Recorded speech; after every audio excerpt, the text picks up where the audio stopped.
know the funk don't always give you what you want, but it'll give you what you need. You know what I'm saying? We never left. Yo, we back. NHFA in your face. Bringing you something good to your ear hole, y'all. Check it out. It's our time to shine. It's our time to grind. It's the phone. Hey, what's happening? How y'all doing? Welcome to a special edition of Funk from the Front Seat. Today, I have the man, the myth, the legend, one of my favorite people of all time coming to you live. Funk a Drill. You know, we're going to be kicking it hard, talking about some stuff. And yes, we're going to play that very funky thing that he did with Boogie and everybody. Hello out there. Thank you guys for tuning in to Funk from the Front Seat. I'm your host, number 9, right here on IBM.TV. So while y'all hang out for a minute and let's do like we always do, I'm going to bring my man in, Funk a Drill Santiago, and I'm going to bring him into some serious fun. We're going to drop it like this, y'all. Everybody, get your hands up. Come on. Let's roll, y'all. Funk from the Front Seat. You know how we do? Yeah. All around the world for the funk. California's in the house. New York's in the house. North Carolina, Germany, Italy, England, Australia, New Zealand's in the house, New Jersey's in the house, Chicago, Minneapolis, Texas, y'all, Georgia's in the house, the ATL, Staten Island, my home, New York is in the house. Funk a Drill, how you doing, brother? What's up? Peace. Yo, man. First of all, thank you so much. And I just want to tell you ahead of time, I've officially adopted you as my big brother. So you have a little brother right here in North Kakalaki, man. You looking good, bro. You looking good, man. How you feeling? How's your family and everybody? Oh, we're good. Everybody's good. Sun shining through on my curtain here. I'm gonna close it real quick. All right, take your time, man. No rush, man. No rush, brother. Oh, that's better. Yo, this is a special treat. I'm in my car, and you know, obviously, so I'm going to be playing around with so you can get a better angle of see what I look like as well, because the sun is moving around. Hey, man, you looking good, man. I'm so happy to finally get you on the screen. I know we have a mutual funk sister, Donna Sneed. Yes, you know that I have to definitely say thank you, Donna. She's watching. So, brother, let me tell you something. Mandrill. Composite Truth, just outside of town. Mandrill is Apis High, Mango Meat, Fat City Strut, Fence Walk, Children of the Sun. Let me tell you, you are the man. You are the man. And thank you. Welcome to the show. Funk from the Front Seat, man. First of all, you know, the heart and soul of what you do, spreading peace and love to people, is part of that music that you guys did. And we got a lot to chop it up, man. And you know, we're gonna most def have to, at your convenience, make a part 2, because there's so much that I want to talk to you about on the first, you know. And again, I'm blessed to have you in my life now, and I'm grateful to you, brother. You're a pioneer, veteran, pro school, pocket, and also doing that thing that you do on those drums that nobody else ever done before. So tell me a little bit about when you first, you know, got into this whole music thing as a kid. What was it that drew you to the music scene? Yeah, that's a good question. That's a fair question. Being beat up, and I'll explain. When my father went to Vietnam, we moved off base for the first time, and I moved into public school, which was junior high, and we moved to New Jersey, and that was the time where there was race riots going on. Right. You know, black and white were just going at it, and I didn't fit in with either one of them because I wasn't black or white. I was mulatto. I'm everything. You know. Right. So I didn't understand why people are fighting. I really didn't get that. So I refused to join the side. So I used to get beat up by both sides. So the one thing that I found that seemed to to stop people from beating me up was to play drums. Right. Okay. Because as soon as I started playing drums, I learned the wipeout solo.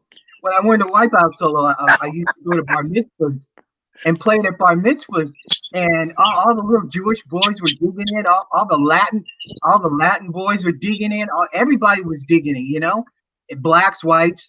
So that I became popular that way. Then I became like the class comedian, you know. Right. Right. And then it was all over.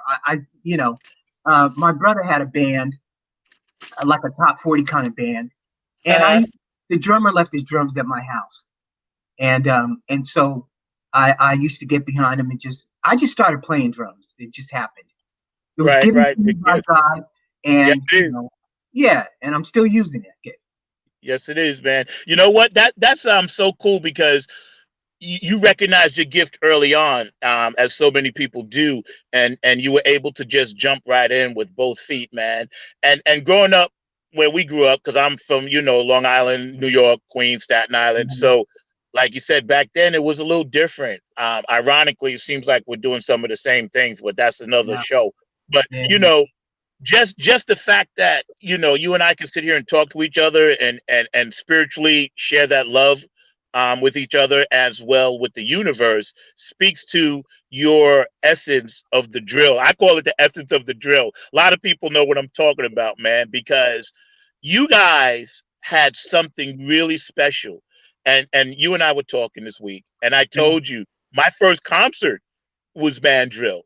You know what I mean? My very first concert, man, and I'll never forget it. I heard, and I told you this, and I made you laugh. I told you I heard Ape is High, and I lost my mind. I lost my mind because I had never heard anything like that ever, man. And so growing up, you obviously the Latin percussion, Brazilian, African, Cuban mixture of your music brought a lot to Mandrill. And when you first started drumming for them, what was it like? What was that experience like? It felt comfortable. It felt like that's where I was supposed to be, It was a natural. Yeah. Yeah, it was very natural, It was hard. It was hard. I mean, I came on the scene late 72. Okay. And so the band was doing really good, but financially the band wasn't doing well. We were getting a $25 a week salary. You know. So you have to love the music. You got a hit record, but still you're kind of in the hole. So I came into the picture on the third album, as you know. Right. So yeah, it was a bittersweet situation, but it was beautiful, man. I tell you, the way that we recorded back in the day is these young guys today have no idea what they're doing. They don't know.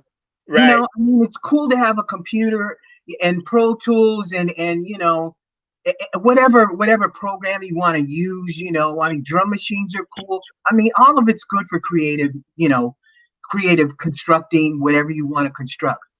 But when it comes to music with people, that's a whole other story. You can't do that with a computer unless you just use Pro Tools like a tape recorder. Right, right. But we had a loft on 23rd Street between 7th and 8th Avenue. And I got to give a shout out to all the brothers out there. Rick Wilson, Carlos Wilson, Wilfredo Wilson.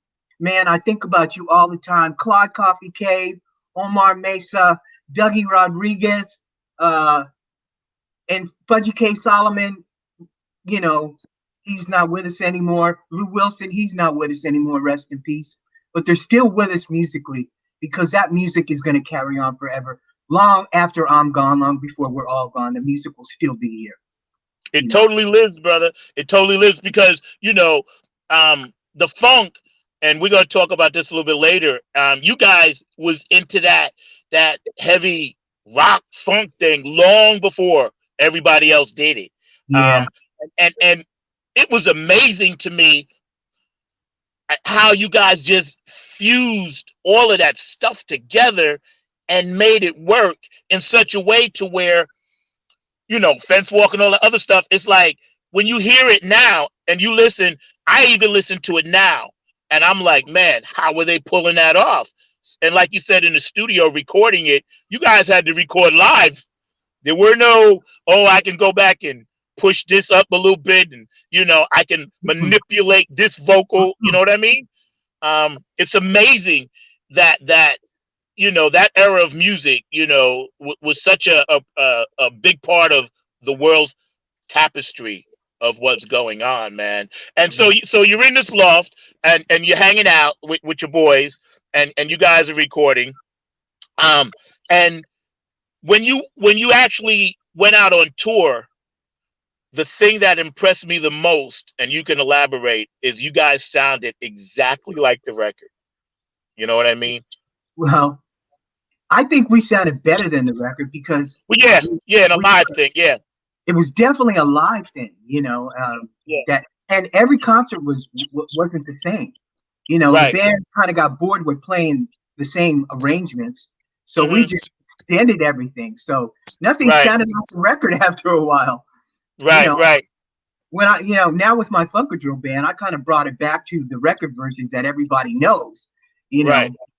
But we really took the arrangements. We just jammed out on songs. We were free on stage, and that was a beautiful feeling, Yeah.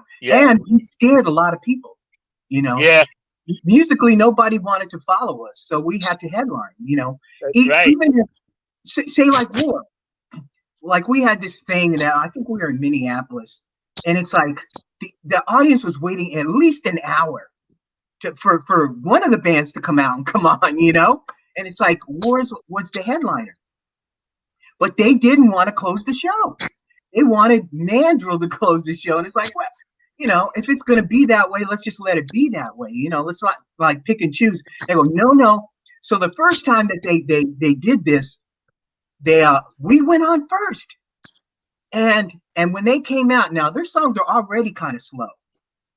That's their vibe, and I love it.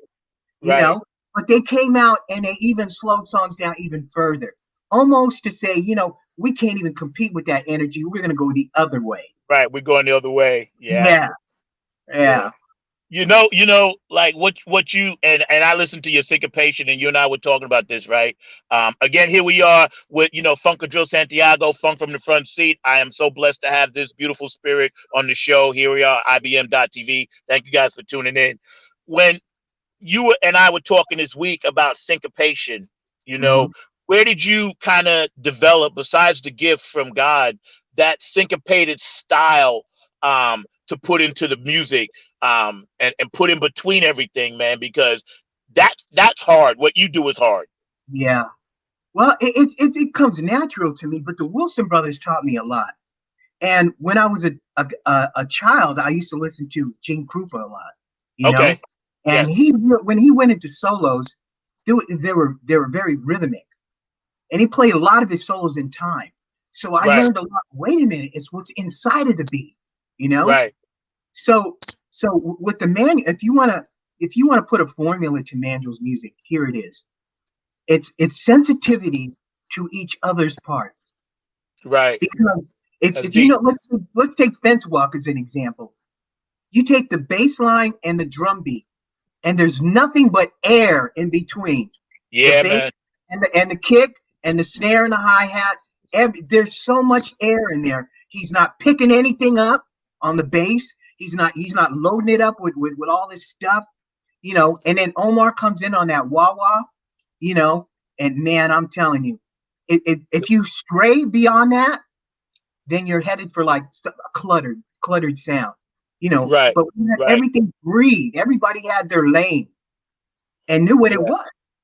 So Syncopation is something that just was a part of our trip. And if you couldn't play like that, like say the first drummer, Charlie, he was uncomfortable because he knew the band was going in a direction that he wasn't particularly that interested in following. Mm-hmm. So he like left drums completely and became a director. God bless him, doing really well. He does a lot of HBO stuff. So it took that one extra person to actually bring the Mandrill trip together, and that was the drummer. And while in it, I learned to play all kinds of beats because Buddy Miles was my hero. Yeah. Buddy Miles knew how to lay it down. It wasn't on the one like Parliament, because before Parliament there was Funkadelic and Tiki wasn't a one player. No, that's right. That's right. It was ridiculous. So when we went on tour, I was so blessed because Funkadelic almost always opened our show.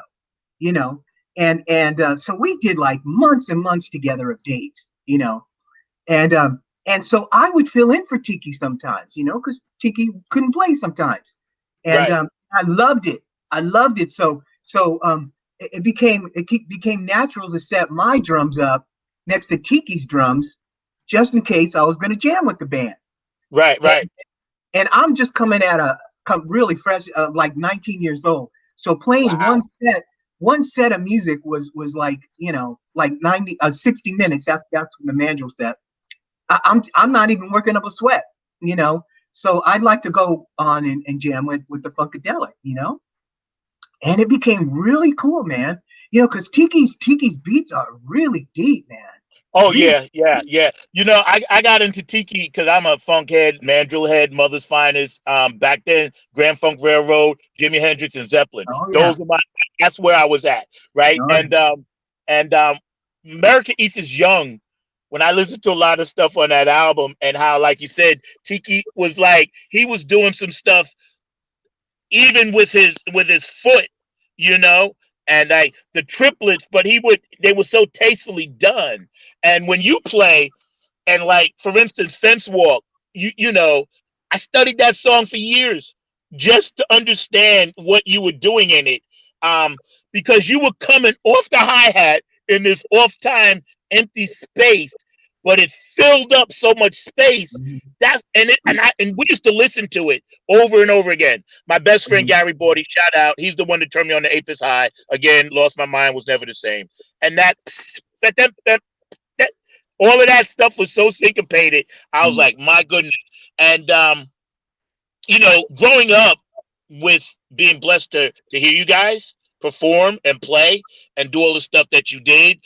Again, it was a blessing, man, and I'm just so grateful. Thank you for coming on this show. So tell me some of the recording experiences that you had with Mandrill, as far as laying it in the studio and coming up with the ideas and things. Like, for instance, Fat City Strut, that goes from one mode and then it switches to this whole other thing, right? Well, now, let me tell you, everybody in the band got a song. Right. And so there's 7 guys in the band, there's 7 songs. Right. Then we put an 8th song on the album that was a band song. Right. Now, Fat City Strut was Claude Coffee Cave's song. Right. So that's the way he writes. That's the way he writes. He's got a jazz background, but he's from the Caribbean, and he's Black and Caribbean. And his dad's a doctor, his mother was a nurse, so he comes from a really, really nice background. So he was like, had this melting pot, just like the Wilson brothers did, just like we all did, right. We could go anywhere. Any musical genre was comfortable. Nothing was uncomfortable, except I'll tell you what was a little uncomfortable was the fusion stuff for me. Now, Omar Mesa had a song called Golden Stone. Yes. And that was on Composite Truth. And I really never got into fusion. I was really into Buddy Miles, Jimi Hendrix, everything else, but I wasn't, the fusion was a new thing that I wasn't a real jazz boat kind of guy, so I was more laying it into like a rock funk kind of groove, So when that came along, there was a different timing, and then it really got chaotic at the end of that song. And so I had to learn it in the studio. Wow. And that was a lot of pressure. Man. If you hear that song, at the end, it just does stuff that, whoa, you really have to be thinking about, coming down, because when you make a mistake, the band's got to start all over again. Yeah, man. And tape. They yell at, yep. They always yell at you about, hey, you're wasting tape. Yeah. wasted tape. You know, you're That's a lot of phenomenal, fun, man. Yeah. You're phenomenal, man. Let me tell you, you're bringing a smile on my face. This is such a joy for me.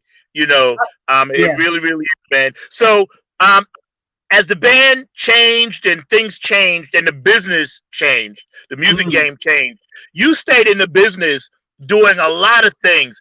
People in the business know, but a lot of fans that might not know, you know, you actually did something with involving Muhammad Ali. Tell us Mm. about that, because that to Oh, me, oh. Ali is like Boomba, the greatest. You know what I'm saying? Yeah. Anybody that worked with Ali, you know what I Yeah. mean? Yeah. Well, the composer Michael Masser approached the band, and Michael Masser had already written no, he didn't write Mahogany yet. He wrote The Greatest Gift of All, and that Right, was featured in this movie, The Greatest. right, So Muhammad Ali wanted to do The Greatest, his movie, and he wanted to play himself in it. right. And so they wanted this Black Orpheus kind of sound behind in the background, you Uh know. huh. So Michael Master came to the band because he thought Mandrill could do it. So we went to Burbank Studios here in California. Uh, Muhammad Ali and his family came, and all the band and their families came, and we made a Wow. day of it. Uh, you know, and so we filled the whole studio up with percussion. I mean, there was so much percussion in that room. It was, and you hear it on the recordings because we have a Uh huh. whole side of just the jam, Uh huh. you know, and so it really turned into a great thing. So we took the loop from the actual fight, Ali Boombaye, Ali Boombaye, and we looped it on a Wow. 40-inch tape, right? So it was going around like now a sound you could just press a button and it'll loop it for you.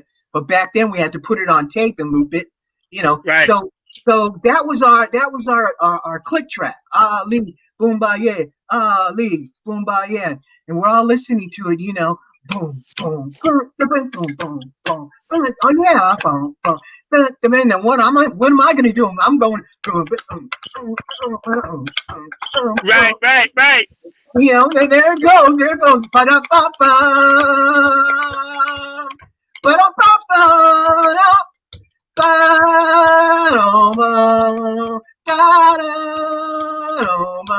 and that was the theme of the song that Michael Masser wrote. So Wow. we just took off with the theme, you know? Right. Right. Right. Right. So Yeah, that was a loop off the original chant in the fight. yeah, It's yeah, wow.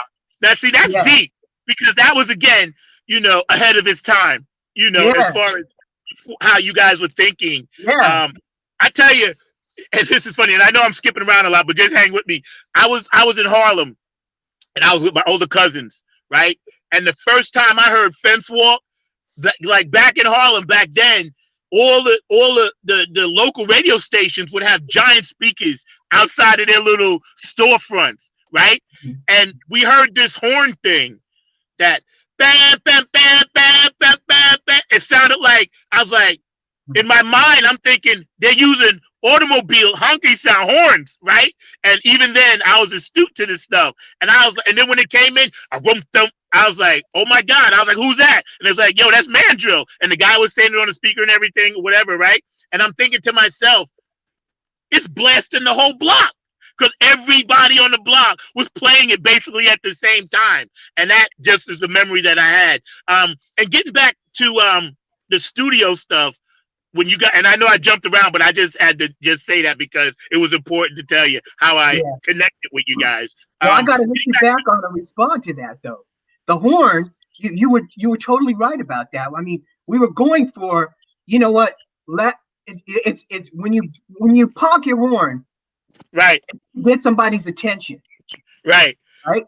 So we wanted to have that sound to sound like a horn because people's attention needed to be gotten, because wow, people need to get off the fence. You know, you have to take a side one way or the other. Just like yeah, your screen is split with you on one side and me on one side. You know, right, and people are running up that gray part that separates us. You know, and so like in the 70s, we're dealing with, you know, the Vietnam War and all that stuff was just coming, getting ready to end and all that, but it really never ended, and it was just a mess, you know, with the veterans and everything, and so it's not what you say, it's what you do. You know, people talk with their mouths so much and promise so much to you, they can't deliver. Yeah. And it causes an artist to get weird when that happens, you know, because you trust people, because you're an artist. You're not a businessman. You're an artist, and you have to be both nowadays. But it's good to wear the artist hat and wear that only and trust people, you know. Right. But that's kind of hard to do, you know. You have to have a camp that you can trust, you know. Yeah, go ahead. No, I was just gonna say, no, man. Hey, believe me, here we are hanging out with Funkadrill Santiago, IBM.TV on Funk from the Front Seat. I'm your host, number 9. I love this brother. I have adopted him as my official big brother. It's on record, so that's that. But yeah, man. And again, when I heard that, I was like, okay. And I just want to tell you, one of my songs, Beast Mode, True Funk Soldier, I paid tribute to just that little part. You know what I'm saying? So when you hear the track, you'll know right away. You'll be like, oh, okay. I did. I'll send you the track. I paid tribute to that because it was important to me. And yeah, man. So we got some stuff that we wanted to show. You know, and again, man, you're so gracious. Thank you. We had a clip of you guys, I think EKO. Do you mind if we run that? Yeah, go ahead. Okay, man. Yeah, and we're gonna split the screen. My producer Mark back there, Mark, man, behind the glass. I appreciate you, Mark. Love you for that, man. And go ahead and set that clip up. You know, and then we're gonna, cause I was just like, wow, I was blown away. You know, just because of the thump and funk that y'all still got that popping. You know what I mean? Y'all still got that popping, man. And you're the heart and soul of that, brother. Let me tell you, you've made a lot of people smile. You know, your gift, your light shines very bright. It really, really does, man. And we're grateful, you know, as fans, as artists, human beings, you know, we're grateful. We love you, man. We love you. And thank you, Donna. So we're going to pull that up while we're pulling that up. Mark is pulling that up. Oh, here it is right now. Yeah, here we go. Thank you, Mark.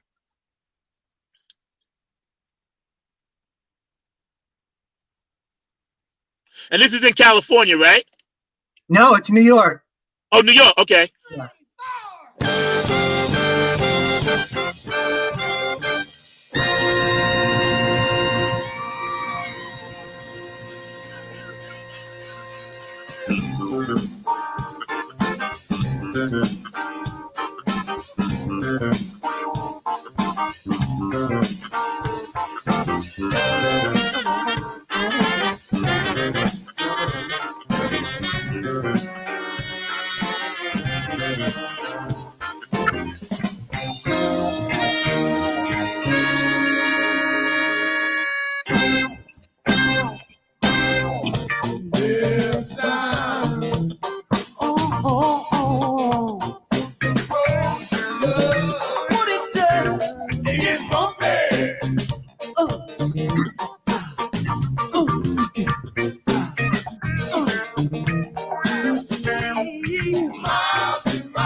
Don't stop. You got to stay up. Stay up. Stay up.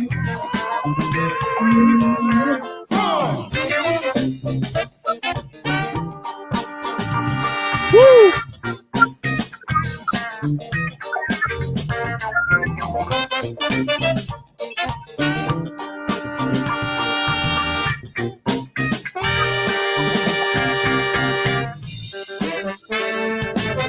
Yeah.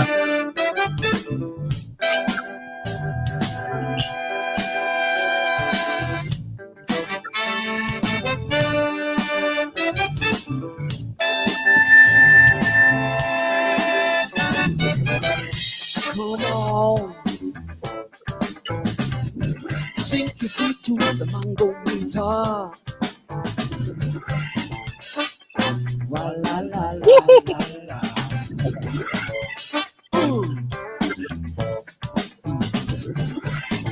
Go on. Nothing sweeter than in a piece sun.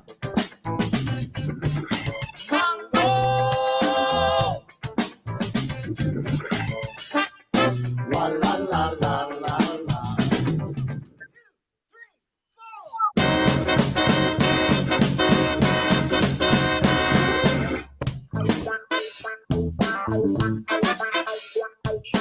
Oh my God.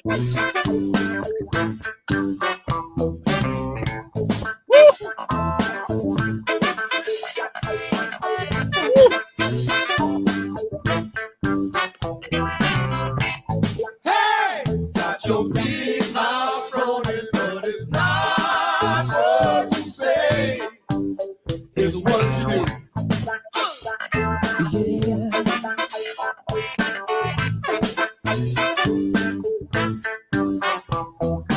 Telling folks doing something That's bad. don't say you do when I know you don't.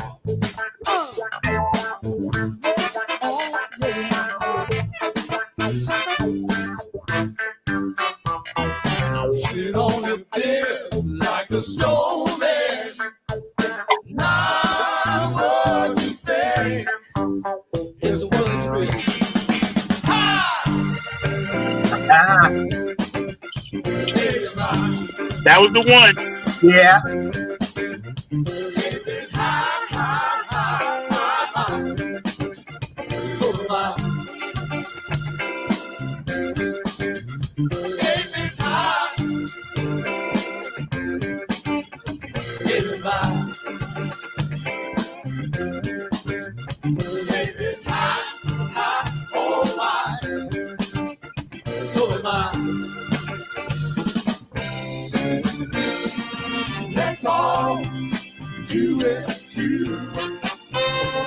Long as your mind is free, you're gonna be what you wanna be.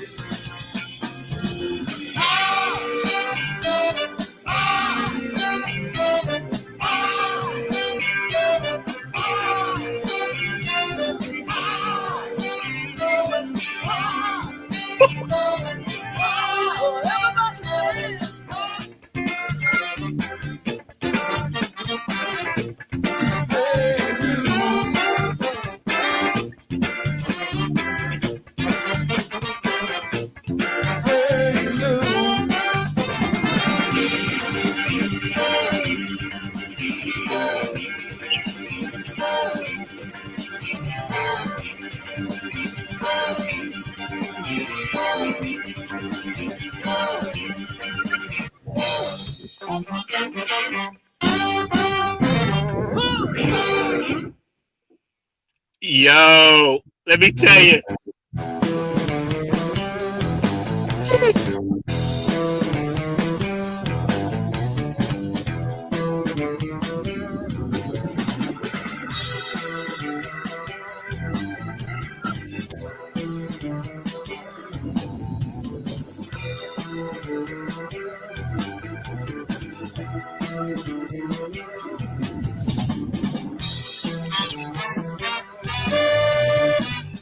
Yeah.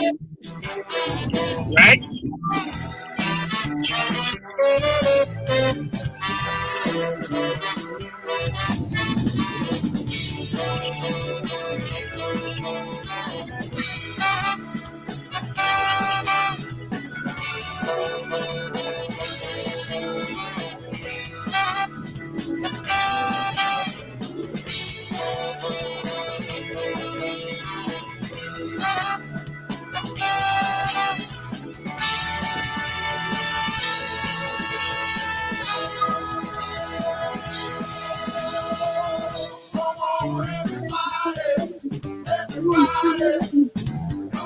Get your legs, baby. Come on, everybody. Everybody. Come on. Yeah, yeah, yeah. Right on, everybody. Everybody. Right on. Yeah, yeah, yeah, yeah, yeah, yeah. Right on, everybody. Everybody. Right on. Hey, everybody. Are you ready? Yeah.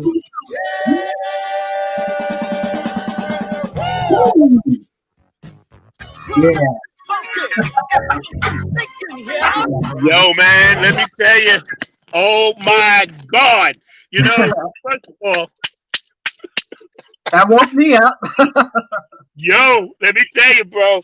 Um, Again, thank you. We're hanging out with Funkadrill on Funk from the Front Seat on IBM.TV. Hello to everybody out there tuning. You guys drop it in or whatever. Just drop us a line. Let us know, man. But yo, whew, that's all I can say is woo, because that stuff was so important in the fabric of the 70s, 80s of the music thing, you know. Just some of the artwork and things of that nature drew a lot of black people in. When you're saying "Ride on Everybody," you know, some of the lyrics, "Get It On," just hang loose. You know, a lot of that metaphorically had much, much deeper meanings than the song titles themselves. A lot of us were hip to that. It drew a lot of us in. When you guys were writing a lot of that stuff, obviously you were socially conscious at the time. Yeah, you're talking about Carlos and Lou Wilson right there. You know, Right. any song that has the Wilson brothers name on it, those two are responsible for the writing. Rick was more of a well, Rick contributed, but mainly Carlos was the genius behind a lot of the Wilson brother music. Right. Yeah, that's amazing, man. Again, you know, it plays such an important part. I believe at that time in America, music, we needed you. We Yeah. needed you because you bridged the gap. And you and I were talking about this earlier during the week, and you said you bridged the gap with the funk thing, and a lot of people didn't know that funkadelic connection you had with Tiki Fullwood and actually playing, you know, for them a lot. So, good friend of ours, Donna Sneed, put us together, locked us up. She's been telling me about you for months. I've been trying to, you know, just set it up to where I can actually have time and really speak with you about this. And doing that project with Boogie Munson and Gary Scheider, which a lot of the Funkadelic, y'all don't know about this. Y'all better get up on this. This brother's a producer. He's done so much work with so many other people. And if you don't mind, please, I'm going to ask you now. We're going to have to do a part 2. We got plenty of time left today, but there's so much to talk about with you. You're a walking encyclopedia history of this music business, both inside and out, businessman and musician. Mm-hmm. What got you guys together working with Gary and Boogie on that project? Okay, now I have to mention there's a fourth element to that, and that's George Black. Okay. George Black is a good friend of mine, and he's worked on so many records with so many people. He's remixed a lot of Prince's stuff. He's my right hand man now. He's the one singing and playing guitar on with Funkadrill. Okay. You know? Okay. Yeah. So the four of us, the band, Parliament Funkadelic was on tour, and they were ending their Lollapalooza tour here in California. Okay. Now, on one of the records, Boogie and his son stayed behind and stayed with me. And that was 1994. And so he says, well, why don't we do something? So we started working on some of this stuff from Neftali Street. Okay. You know, and Yes, so it's a sample CD I put out of just drum beats, but in the middle of it are some music samples. And me and Boogie just jammed and just put them on there. So somebody wanted to use one of those. It was really like 2% of your writer's royalties, you know. Well, anyway, Snoop got a hold of that CD and he used a music sample he didn't have permission to do, and it wound up working to my advantage. But you know, so what happened was we wanted to reconnect even more. So Scheider was at the hotel, and so Boogie didn't go back to the hotel. He stayed at my house. So Scheider knocked on his door, and he wasn't there. And he said, "Where's Boogie? He's with Neff." And so he got really upset. Like, he got really upset. It was about, it could have been 2:30, 3 o'clock in the morning at this point. He calls, I want to talk to Nefty. I want to talk to Nefty. man, you got to let me in on this. I'm going, well, there's nothing to be in on. Gary, man, we're just over here jamming. I want to be there. I want to be there. Give me that. So he takes a cab over. Comes over, and man, he puts that Scheider touch on it. That man, Yeah. you know, he says, "Look, do you mind if I do something familiar?" And when he said that, what he was saying to me was, sometimes people don't get the credit that they deserve, and he put this stank on it that I smelt somewhere before. Yeah, and, you know, and he wanted to hit that same stank that he created. You know, when you stink on something, and that's your scent. You know, when other dogs know that you've been there. You know. Yep. So he did that, and vocally he just laid down all these layers. But we really didn't have a track. We had all this beautiful jam, but we didn't have a track. So that was 1994, right? So I think it was 4 years ago. I decided to, you know what, George, what's up with that track? And he's going, I don't know. Let's take a look at it. So he got some of the synthesizers out. He's going, oh man, I know what it is. Let's just go with Boogie. And so we rearranged the whole track. And it came out to be Release the Funk. I wrote the words, and I used that Scheider melody that I'm telling you about. That's so familiar, you know. And Boogie's guitar, man, and then Gary got on guitar, and George did the solo. I'm telling you, Release the Funk. People don't know. They don't know. And that song's been out on the internet for a while. You know, but they still don't know until it goes on vinyl, which will be soon. You know. Yeah. It's like only fans have really heard it. Yeah. We're gonna hear it now that you're gonna play it. Yeah, we're gonna play that in a minute. But you know, when Donna told me that was the connection, but she said, yeah, you know, that he's from Mandrill, and I was like, really? You know, because I was into it anyway. You know, I'm just into everything that was ever out there as far as the funk stuff goes, because that's where I live at, man. Like you said, that stank. That's what you got. You got that stank. Like, you know, other dogs sniffing around. They're like, no. It's Funkadrill Nefty stank. You know what I'm saying? Yeah.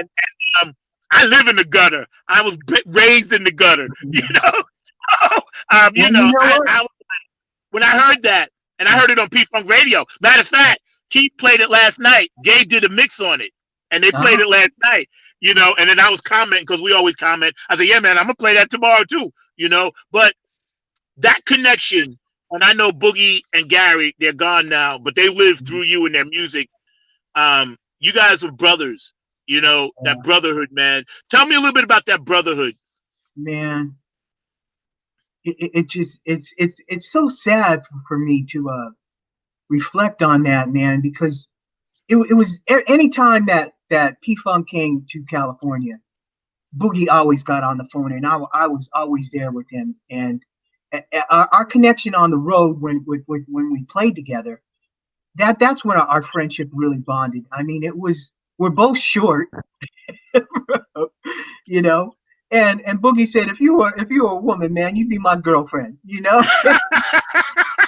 That's not quite what he said, but for radio and TV, I know. Yeah, no, you good. You good. Yeah, you good. You know, I mean, that's how close we were, you know. And I saw. I saw, you know, sides of him when I would go to shows. I saw things that I didn't like anymore, because I had moved on with my life and become a Christian, you know, and a minister, and so when I would go to the shows, I didn't like seeing that. I wanted to see Boogie, you know, graduate from that, you know, because he deserved it, you know. Yeah. He's a great writer. He's a brilliant player. Oh man, he play all kinds of instruments, yeah, man. You know, there's nobody like him. There's nobody like him, and his heart was as big as my head.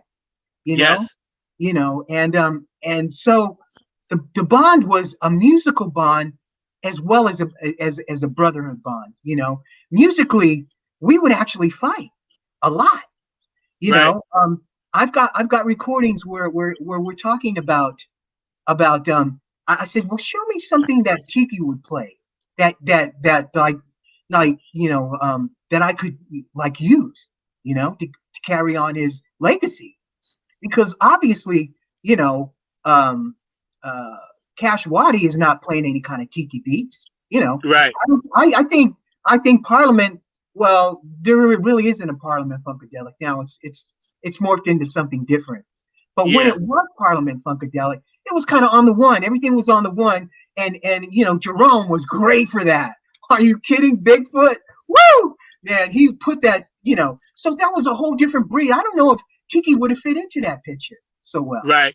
Yeah. Yeah. Tiki, to me, he was like a funk guy, but he would be doing, he was always on the 16ths and the 8ths all the time. And I thought to myself, that brother's got to have stamina, because to do that, stamina, my God, and you listen to some of that early stuff that they were doing with him there. We used to listen. I was like, man, like I said, America East is Young. It's like there was one track where it's just, you hit the nail on the head. It's gospel, it's rock, it's funk, like you guys, all in the same song. Yeah. And Tiki, throughout it all, he was the one, to me, that was kind of telling them when to go, because his roles and his beat would roll them into the next part of the song.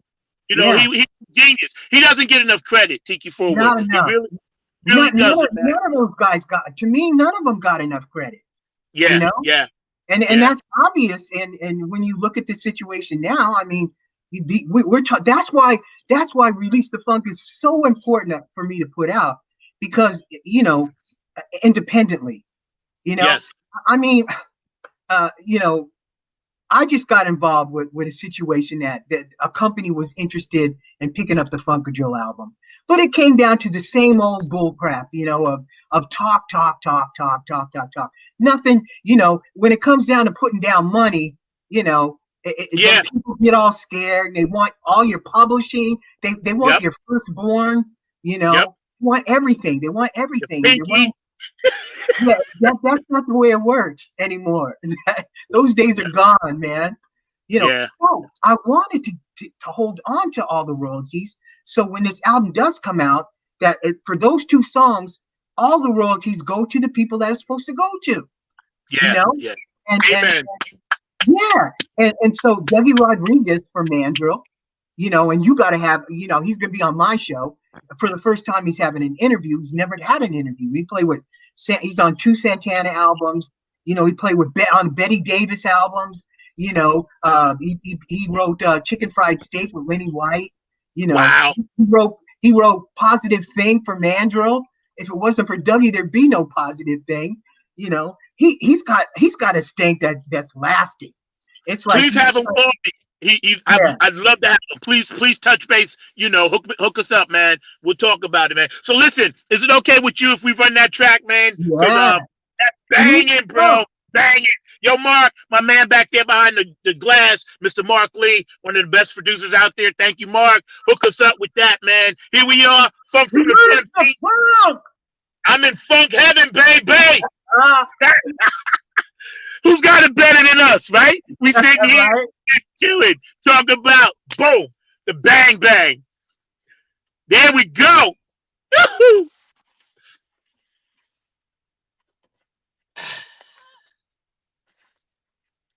Hey, Nap. Hey, Larry. Let's do this. That's the wrong one. That's all right. That's the wrong one? Yeah. Coming back at you. Hey, Bug. There's one with lyrics. Gonna hit you in the face. We get ready to take everybody's place. Oh, I promise to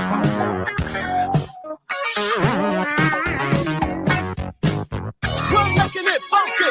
If funkin' stinks in here. Stand up, funky tears. Let's make that funk up here.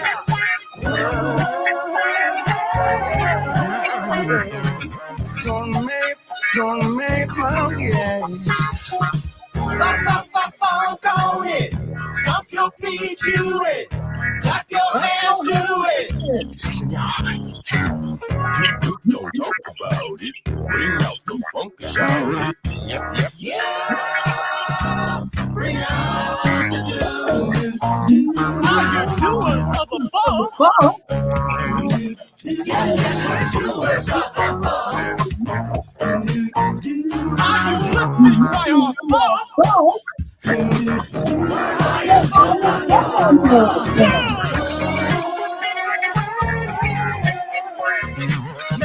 it funky, make it funky, funky, funky. I'll be like a motherfucker.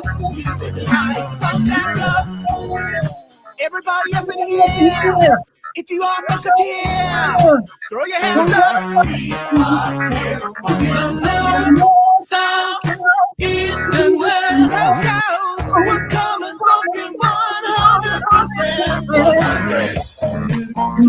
Are you doers of the funk? Yes, we're doers of the funk. Are you lifted by our funk?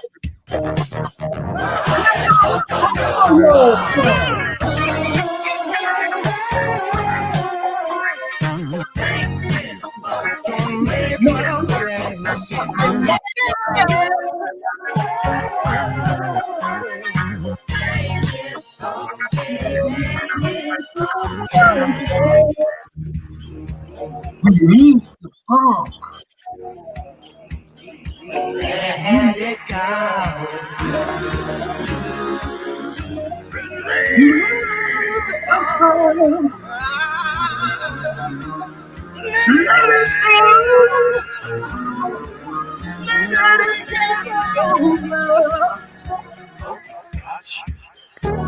It's got you hypnotized. It's got you mesmerized.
Yo, that's my fault if I sent my producer the wrong track.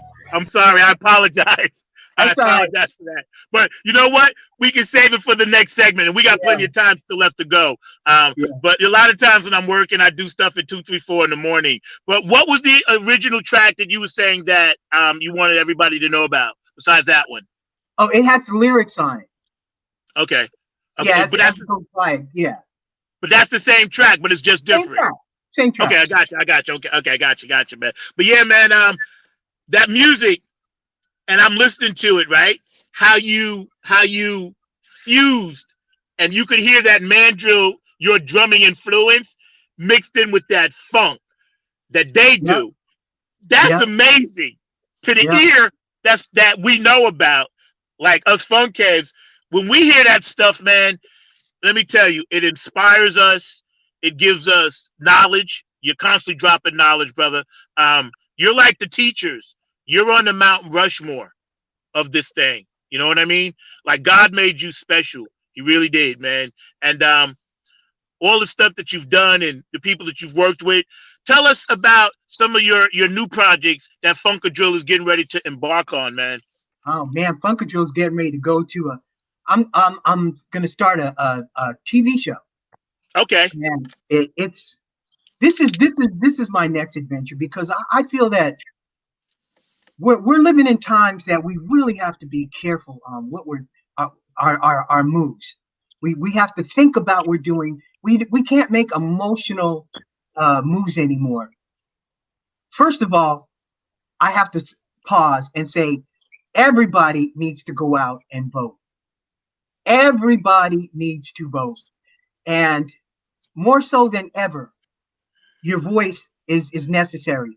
The last 4 years, when Hillary was running, she thought she was in. 90% of the vote was hers. And then at the last minute, Donald Trump won. Now, I'm not telling you who to vote for, but I'm telling you there's a lot riding on this election. Yeah, it You is. know? So whoever your candidate is, make sure you're basing your decision off of what he stands for, the bills and everything that he's put through, that everything that he stands for, that it's going to benefit you as a citizen. So don't base everything off of one or two things that might appeal to you from either candidate. Look at the whole picture. Personally, I don't believe in government. I don't trust it.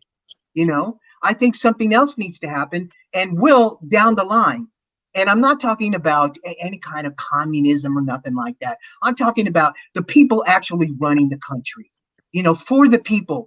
It's what we're supposed to stand for, but the government has always let us down. Always, always, always, Yeah. So, I want to start this TV show to give a platform to musicians who have the unsung musician who's like a legend, but nobody knows who he is, and take that legend and put him with younger kids and let him mentor them. Because right now he's sitting at home watching TV, getting fat or getting high or something. He's not being used, and he wants to be used. He's got so much talent that it's just put on the back burner because he don't know what to do with his life. He's old now. What's he going to do? Nobody. He's on all these records and nobody knows who he is. They don't even know his name, So I'm going to let people know who those kind of people are.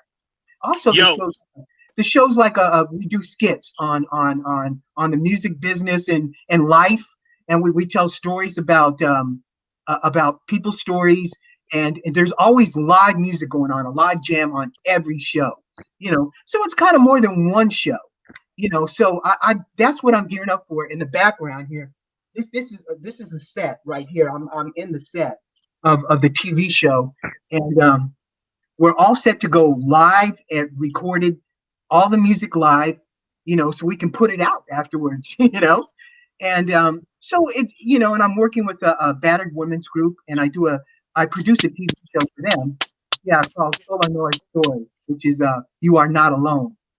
And it's so important, we're in season 2 right now, and it's a cable TV show that I think they need to be on an international internet kind of broadcast, situation, kind of like what you guys are doing, because their message is so important, and I don't speak much Spanish, and it's a Spanish speaking show, but I tell you, the emotion coming from these women, that does it transcends language, and almost every episode I'm like in tears, because of the stories are so. But these women are like warriors, man. They're like warriors, and so this organization comes alongside these women and lifts them up, and picks them out of their situation and dusts them off and gives them back their power, and and all using Christian principles, and you know what, brother? let me tell you, anything that I could do personally to help you, plus I want to be on the show, but I'll do it. I'll definitely, mention that. And you welcome to come on this show and bring them as much as you want. Obviously, I want to have you back because we didn't even get to some of the other stuff that you've done, the movie, The Warriors, and all of that stuff. I know about all of that. I followed your history and I've done my homework. I do, you know what I'm saying? I've done my homework, man. I try to be, a professional out here, since I can't perform, at least we can do this and use this platform. And let me tell you something. You're a funk angel. I call people like you, Donna, and Otis Hawk is watching, by the way. He told me to tell you hello. Yeah, he's watching. Yeah.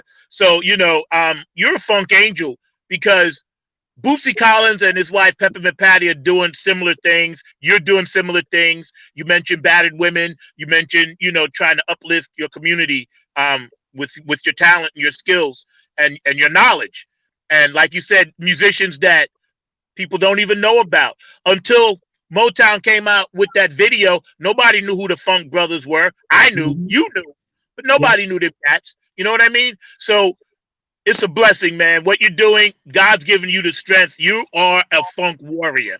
And anything I could do, you send me something, it's going on my Facebook page. You want me to post something, I got your back. I told you I adopted you. So you ain't gonna get rid of me now. I'm your little brother. You my big brother now. So that's just that. That's just that, man. So we're launching our first show November 26th. Got it. Monday. Yeah. I think, right? Monday. Is it? Yeah, I think the 23rd is Friday. So it's my anniversary of my mother's birthday, so I wanted to.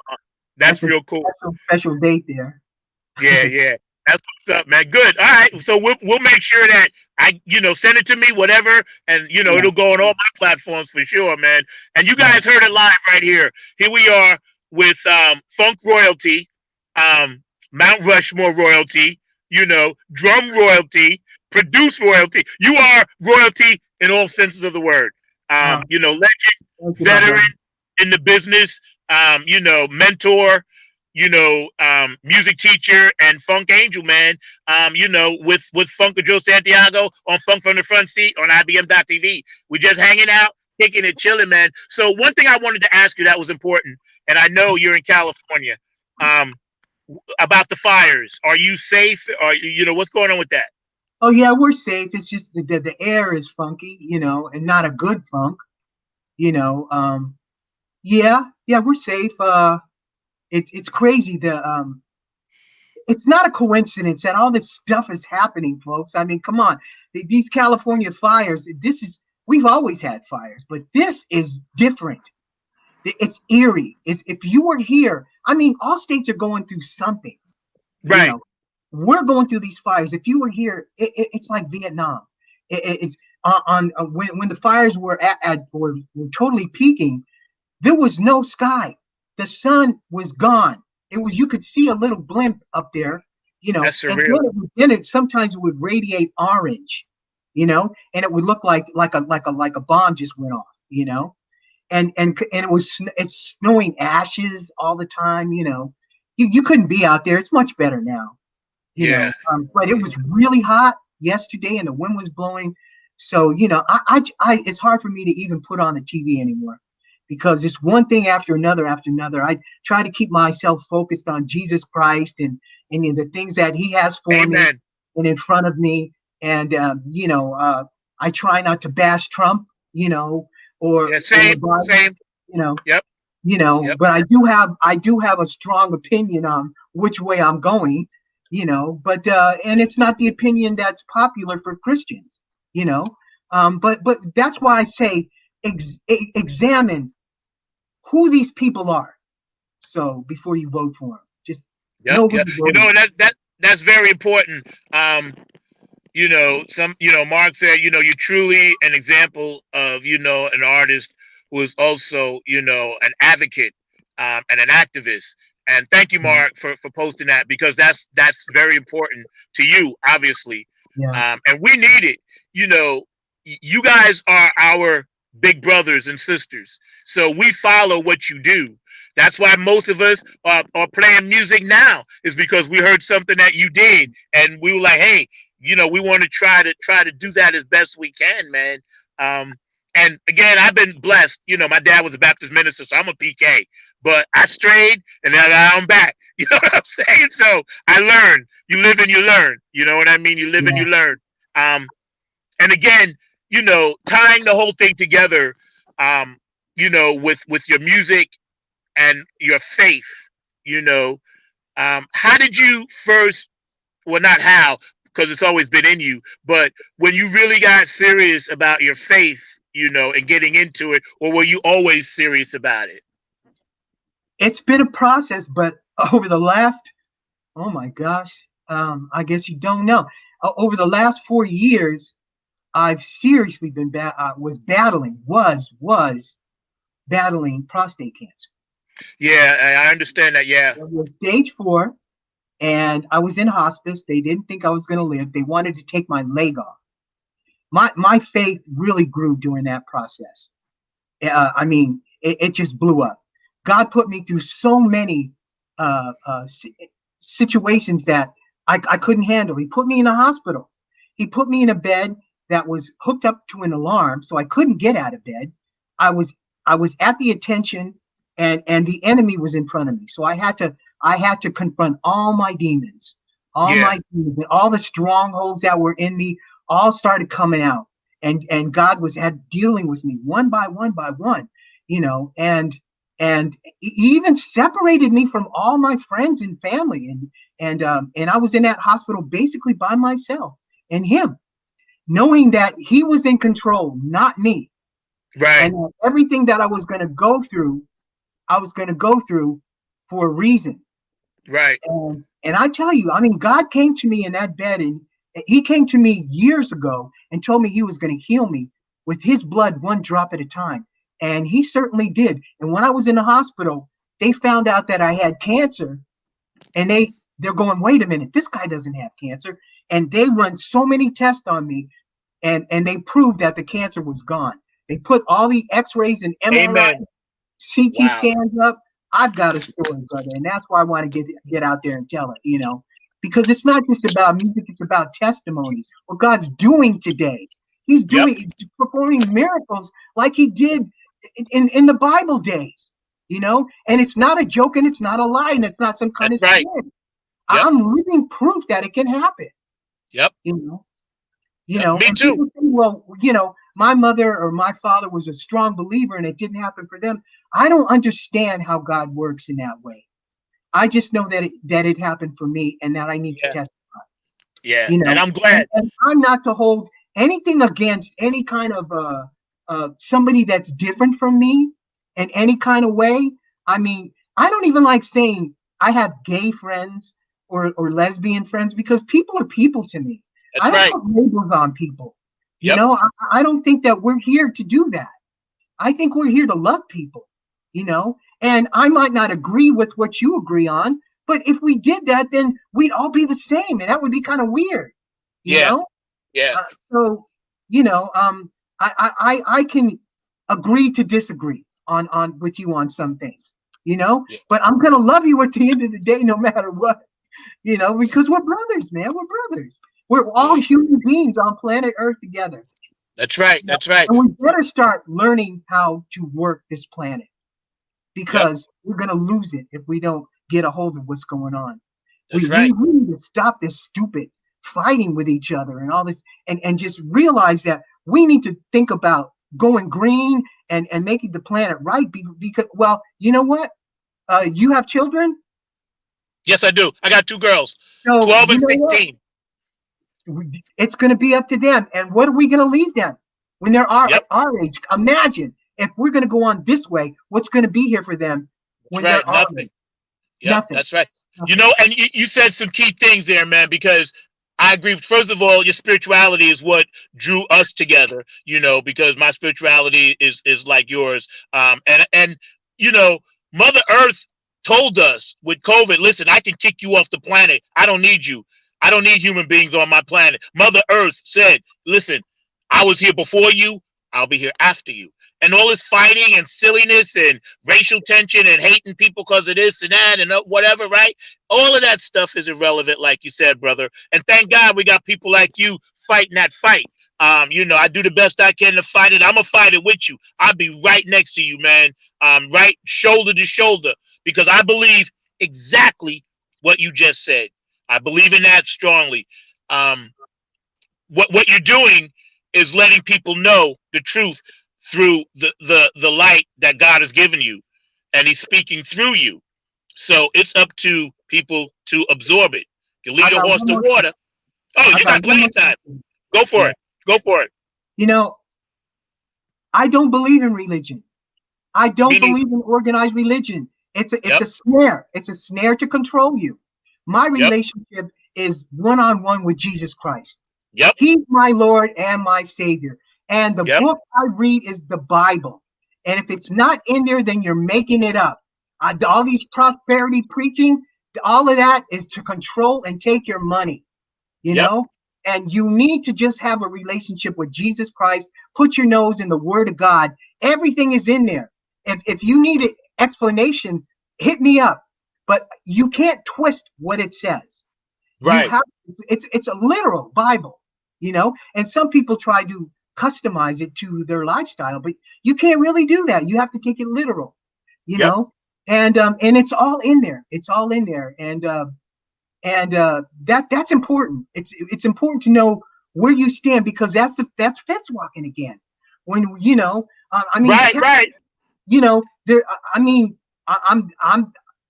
I don't know too many Catholics, but the Catholic religion is kind of cultish if you think about it, because they're worshiping idols, and that's a commandment not to do that.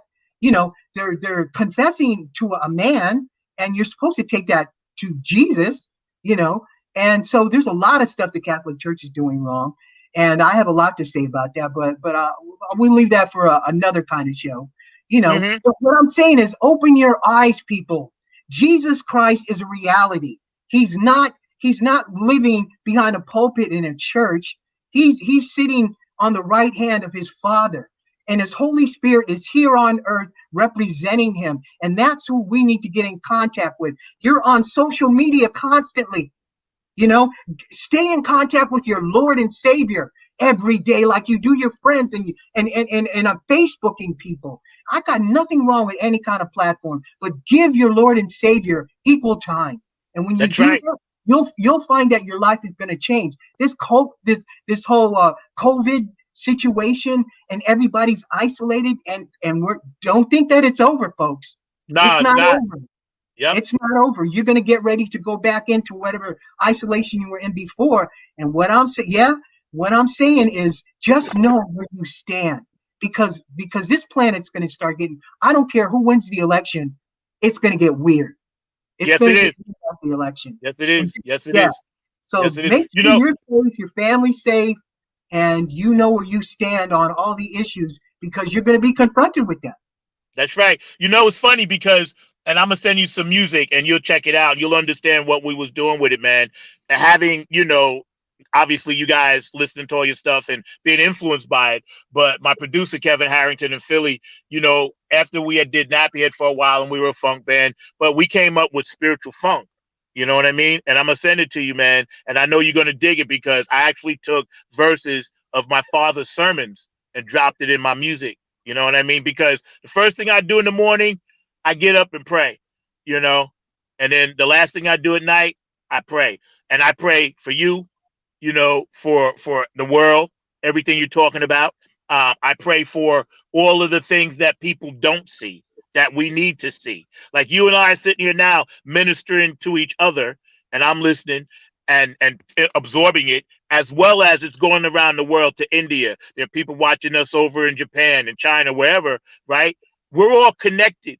Our DNA connects us. We're from the heavens. We're connected. And like you said, big brother, people need to really open their eyes and stop following what we know to be wrong.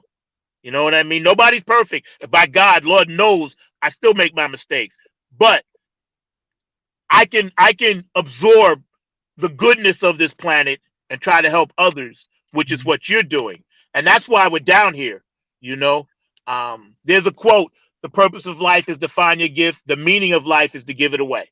You know what I mean? And that's what you do so well, brother. You're an amazing person, man. I'm not going to hold you too long, but I do want you to come back on, and I do want to get more into your show and your shows, as well as the organizations, you know, that we'll save that for next time, that you're involved in, and we're going to get deep into the spiritual realm of this planet, because we are battling. There's demons out there, and you're in the light. Light is even shining on you now, as you confessed and told everyone, you know, Jesus Christ made your body whole again. You know, people kind of know me a little bit. They know I've been through 10 surgeries. You know, everyone that I woke up from, the first thing I said is, "Oh, thank God." You know what I mean? Nothing quite like what you went through, but I done had my share, man. You're an amazing person, man. Funkadrill. So your last words to any young artist out there that's coming up in this business that want to impact it, such as things that you've done. What would you tell them? I would say to you, first of all, whoever your influences are, don't try to be like them. I mean, take from them, you know, but figure out who you are and what you want to say through your music. So if somebody's influencing you, don't take their character on. Develop your own character. Take the elements that you like from them and mosh them with who you are. And know what it is that you want to say, because you can't just say nothing in your music today. You have to say something. You have to say something that's real. We're living in times that people aren't. You could be funny with it. It could be fun. That's good. People like that. But don't be like, you know, booty clubbing, you know, all that money. That's nothing. That's nothing. That's where they want you to be. That's top 40 radio. That's if you want to be one of those kind of people, there's plenty of them out there. That's not what the planet needs. The planet needs artists that are going to feed the planet. You know, the truth. The truth. Yes. You know, in the 70s, we Composite Truth was the name of our album, because the truth is what needs to be told. So whoever you are, whatever kind of music you're writing, make sure you're speaking the truth, whether it's about your personal situation or your friend's situation. Keep it real. That's what I would say. Yeah. You know what? Those words are so profound. Because when you guys were doing that in 71, 72, 73, your albums were coming out, you were telling people then, Composite Truth, you know, just listen to and look at what we're saying in the music. And thank God I'm alive to actually tell you, man, it was a huge influence, because words and lyrics are important. You know, a lot of the stuff that you say, you know, top 40 and all of that, I get that. You know, I ain't mad at it. But at the same time, you know, my guys, we're always talking about the same thing, brother, that you just told us about, making it real. Feed people something in the music. They have to eat. They're hungry. You know, the buffet is just a buffet. You got to feed people a whole meal. You know, and that's what you guys done. That's what you're still doing. That's obviously malnutrition, bro. That's malnutrition. If you just give them a portion of the meal. That's right. That's right. You know what? And maybe you and I could do a song about that. Malnutrition. I like that. You know, I'm always thinking of hooks. I'm always thinking outside the box. Always, man. Donna tell you, you know, Otis too. I'll be thinking about something. Like, okay, I'm gonna use that as a song. I'm gonna use that as a song. You know what I'm saying? What you're saying, speaking the truth, brother, is powerful. Those words are worth more than any $1 million contract anyone could get. You guys heard it right here on IBM.TV. I'm hanging out with my big brother, my new big brother, you know, Funkadrill Santiago, and we just chilling. He's got, you know, brand new music, got a new show, getting ready to launch on October 26th. Where can people find your stuff at? We've been running it on the banner, but tell YouTube, them. The Funkadrill YouTube. Funkadrill YouTube. You guys go there and check it out. Again, this brother has just dropped so much knowledge on everybody. And I know you guys could go back and rerun this show and it's all good. But I just want to personally say thank you. God bless you. You're a funk angel. I'll be calling you in about 10 minutes just to tell you something that I need to tell you because it's important. And please, just stay strong and keep doing what you're doing. You are truly an influence and an inspirational person to a lot of people, especially me. You mean a lot. You mean something in my heart to me. You're very important. And I'm gonna make sure I'm right shoulder to shoulder with you. I got your back. Whatever you need, I got you. All right, brother. Again, here we are on IBM.TV, Funk from the Front Seat. What a fantastic show we had today. We're gonna leave it right here, and we're gonna just kick it a little bit. Usually I start my car and I roll all out and everything, and I kind of just do my ending thing. But I just want to say again, thank you, Funkadrill Santiago, hanging out. Legend, producer, entrepreneur, activist, minister, spiritual funk angel down here in this planet. I want to thank you from the bottom of my heart, brother. It's been great. I hope you had a good time, and I want to have you back again. All Is right. that cool? All right, man. I'll be in touch with you, man. God bless. And I'm going to leave you with this. Funk from the Front Seat. Right here. We hung out today. It was beautiful. I love everybody out there. If you have a birthday today, happy birthday. If you lost somebody in your family, know that we care and love you. If you're hurt and know that you have nowhere to turn to, you turn to one of us at IBM.TV. If you're being abused, if you're being bullied, call one of us. We don't really roll like that. We need everybody. Wear your mask. Get your hand sanitizer. Like Funkadrill said, it's not over yet. Follow your spirit and your inner heart. Find peace within. Peace is important. All right, brother. I'm out. I'll be up with you. Peace. Funk from the Front Seat. I hope y'all had a good time today. I'm getting ready to go out like this.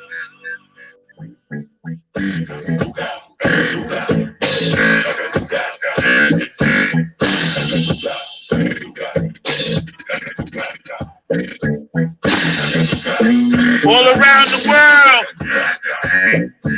Japan, China, Asia, Russia, Australia, Germany, England, Canada, South America, Puerto Rico, Mexico, Argentina.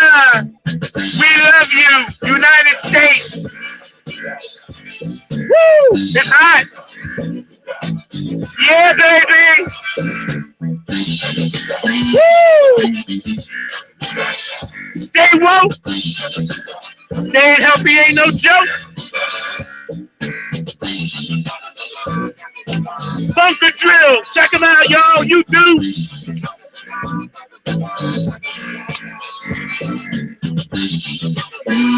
Woo! There you go, brother. Love you, man. I'm out of here, man. I'll be calling you, man, and we're going to chat about some stuff. All right, brother. Okay. I'm out. Funk from the Front Seat.